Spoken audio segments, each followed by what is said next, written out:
137 metros de comprimento, 23 metros de largura, 3 andares completos. Essas foram as dimensões que Deus entregou a Noé, diretas, claras e sobrenaturalmente específicas. A ordem divina não deixava espaço para dúvidas. Faze para ti uma arca. E diante dessa voz, começava uma das maiores obras já realizadas por mãos humanas. A Bíblia revela o tamanho da arca, o material e o propósito. Mas para transformar essa ordem em madeira, vigas e estrutura, Noé precisou enfrentar desafios gigantescos. Desafios que o texto não detalha, mas que qualquer construtor da época entenderia. E tudo começa pelo que muitos ignoram: o terreno. Uma estrutura com 137 metros de comprimento não pode ser erguida em qualquer lugar. Ela exige espaço amplo, firme, estável, longe de encostas perigosas e perto das florestas de cipreste que serviriam como matéria-prima. Então, imagine Noé caminhando pelo terreno, analisando o solo, observando a firmeza da terra, a proximidade das árvores, a acessibilidade. Sem máquinas, sem engenheiros, sem mapas. Apenas discernimento, sabedoria prática e fé. E quando encontrou o local ideal, iniciou a primeira etapa. E ela não tinha nada de gloriosa. Remover grandes pedras, arrancar raízes profundas, nivelar cada metro, compactar o solo para suportar toneladas de madeira. Tudo com ferramentas simples, mas com uma determinação movida pela palavra. Mas havia algo que tornava o trabalho ainda mais desafiador no mundo pré-diluviano: a umidade constante que subia da terra. A Bíblia explica que uma neblina subia da terra e regava toda a superfície do solo. Gênesis 2, 6. Isso significa que o solo era frequentemente úmido por natureza. E solo úmido pode virar lama. Ferramentas afundam. Madeira absorve umidade. O terreno fica vulnerável.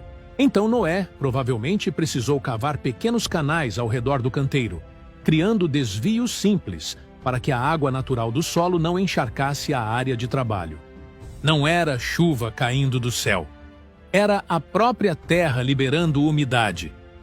Enquanto ele fazia isso, pessoas passavam observando. Alguns riam, outros sussurravam. Que sentido faz preparar um terreno gigantesco assim? Mas Noé não respondia. Porque ele não construía olhando para a lógica humana. Ele construía olhando para a instrução divina. E quando finalmente o terreno ficou firme, plano e seco o suficiente, um novo desafio se ergueu diante dele. A coleta de madeira para uma estrutura colossal. A Bíblia diz: faze a arca de madeira de cipreste. E ciprestes não eram troncos pequenos. Eram árvores enormes, resistentes, pesadas, ideais para uma obra daquela magnitude. Derrubar uma árvore dessas com ferramentas rudimentares? Só com força, paciência e persistência. Derrubar centenas?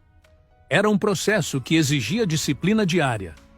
Golpe após golpe, tronco após tronco, Noé e seus filhos trabalhavam até que o estrondo da árvore caindo ecoasse pela floresta.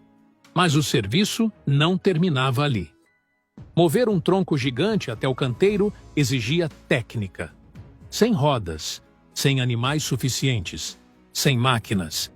A solução era a mesma usada por povos antigos: rolos de madeira. Troncos menores eram colocados sob o tronco maior. Com cordas e alavancas, eles puxavam lentamente, movendo toneladas de madeira alguns metros por vez.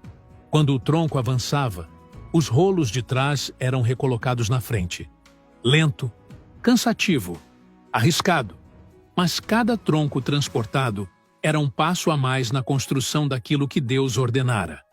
E Noé continuava: porque quem recebeu uma instrução de Deus não trabalha pelo que vê, trabalha pelo que crê.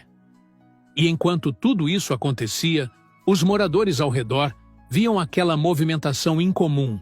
homens transportando troncos enormes em direção a um terreno gigantesco. Era natural que muitos zombassem, que outros duvidassem.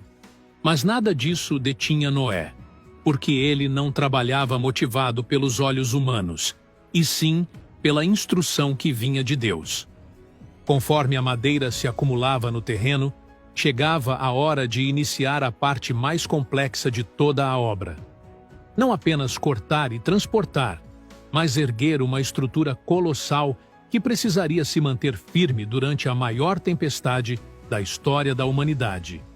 Para que a arca se mantivesse firme, reta e resistente, Noé precisaria começar pela base, pela espinha dorsal de toda a embarcação, a quilha. A Bíblia não descreve o processo, mas qualquer construtor antigo entenderia que uma obra desse tamanho exigia uma viga central extremamente longa e robusta, capaz de suportar todo o peso do casco, dos 3 andares e das toneladas de carga que viriam depois.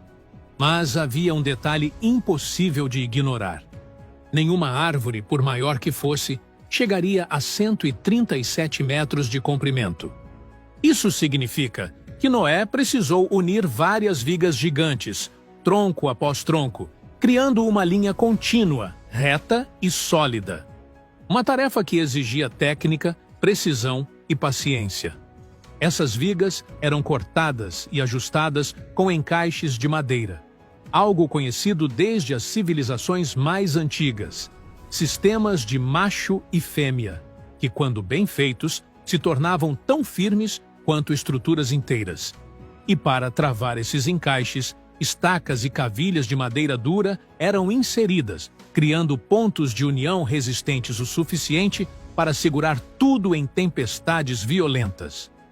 Quando a quilha ficou pronta, surgiu diante de Noé um momento impressionante: a necessidade de erguer as costelas da arca. As costelas eram vigas arqueadas que subiam das laterais e davam forma ao casco. As costelas precisavam ser encaixadas de forma precisa. Portanto, Noé e seus filhos fizeram o que os construtores antigos dominavam muito bem. Criaram encaixes sob medida, cuidadosamente talhados, que permitiam que as vigas se inclinassem e se arqueassem naturalmente ao serem fixadas na quilha. E conforme essas costelas iam se erguendo ao lado da quilha, a forma da arca começava, enfim, a surgir diante dos olhos. Agora imagine a cena. Vigas enormes, pesadas, sendo levantadas por alavancas, cordas grossas e pura força humana. Noé e seus filhos puxando, ajustando, corrigindo ângulos, observando cada centímetro. Porque se uma costela ficasse inclinada demais, toda a estrutura perderia equilíbrio. Por isso, provavelmente, usavam cordas esticadas de ponta a ponta como linhas de orientação. Usavam pedras como prumos para garantir verticalidade. E repetiam o processo dezenas de vezes. Quando o esqueleto da arca começou a tomar forma, a vista devia ser impressionante. Uma gigantesca estrutura de madeira surgindo onde nunca existira mar. Do tamanho de um prédio moderno, mas feito apenas com ferramentas simples e mãos humanas. E então chegava um momento decisivo: selar a arca. Porque uma estrutura bonita não basta. Ela precisava ser impermeável. E Deus foi direto sobre isso. Betumarás a arca por dentro e por fora. Esse detalhe é profundo. O betume, uma resina derivada da terra, precisava ser fervido, espessado e aplicado ainda quente, criando uma película dura e resistente. Mas aplicar apenas por fora não seria suficiente. A madeira, com o tempo, absorve umidade, e qualquer infiltração poderia destruir tudo. Então Noé e seus filhos passaram dias, talvez semanas, cobrindo cada rachadura, cada junta, cada fenda, tanto no interior quanto no exterior. Cada camada precisava secar antes de receber outra, e qualquer falha poderia comprometer todo o projeto.